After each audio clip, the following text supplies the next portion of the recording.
কি দেখলেন স্যার? বারণ করুন এদেরকে। স্যার কি দেখলেন? হ্যাঁ কি দেখলেন?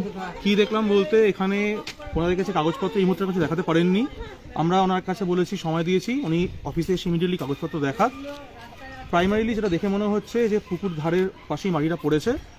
যদি দেখা যায় যে পরবর্তীকালে যে পুকুরের উপরই মাটিটা পড়েছে, সেক্ষেত্রে ওনাকে 4C5 নোটিশ করা হবে রেস্টোর করে দেওয়ার জন্য। এখন কি দেখলেন সরজমিনে? সরজমিনে সেটাই চেক করা হচ্ছে, কাগজপত্র নিয়ে দেখাচ্ছেন। ঠিক আছে, মানে দেখা করতে বললেন অফিস, তাই তো? স্যার একটু সময় দিন না, কালকে করুন না। এই জায়গাটার নামটা কি? না না, এই পাড়াটা নামটা কি? না, যার জায়গাটা আলামগঞ্জে বিএলআর দপ্তরের অফিসাররা এসেছেন। এখানে একটি অভিযোগ ছিল পুকুরের পাশে মাটি ফেলা। সেই মতো অফিসাররা এসেছেন, দেখছেন এবং তাদেরকে বললেন যে যদি মাটি ফেলে থাকেন তাহলে মাটি তুলে দিতে হবে। সেই মর্মেই তারা বললেন। কিন্তু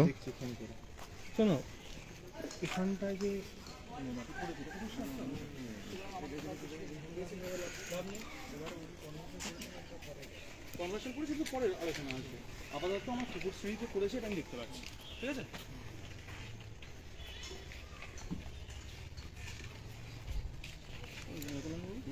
আপনাকে রিপোর্ট দিতে হবে। এই রিপোর্টের ভিত্তিতে আমরা বেরিয়েছি।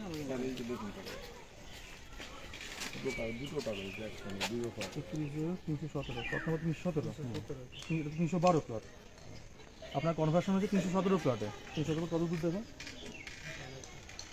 আর সার্টিফিকেট আছে এটা 317 আর একটা সার্টিফিকেট ওতেই থাকে।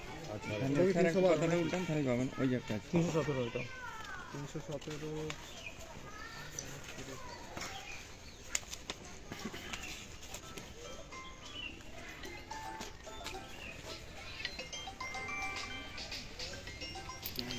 আলামগঞ্জে যে সাহাদের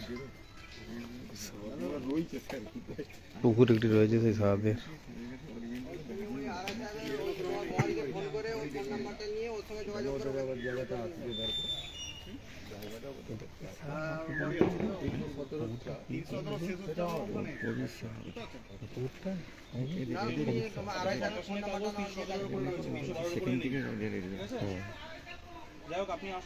কবির সাহা, তার নামে পুকুর রয়েছে। তিনি মাটি ফেলছিলেন এবং কমপ্লেন হয় বিএলআর দপ্তরে। তারা আসে এবং তারা বলেন যদি মাটি ফেলে তাহলে মাটিকে তুলে দিতে হবে এবং পুনরায় যে আগের পরিস্থিতি ছিল সেই একই মাটি ফেলে দেখিয়ে দিতে হবে।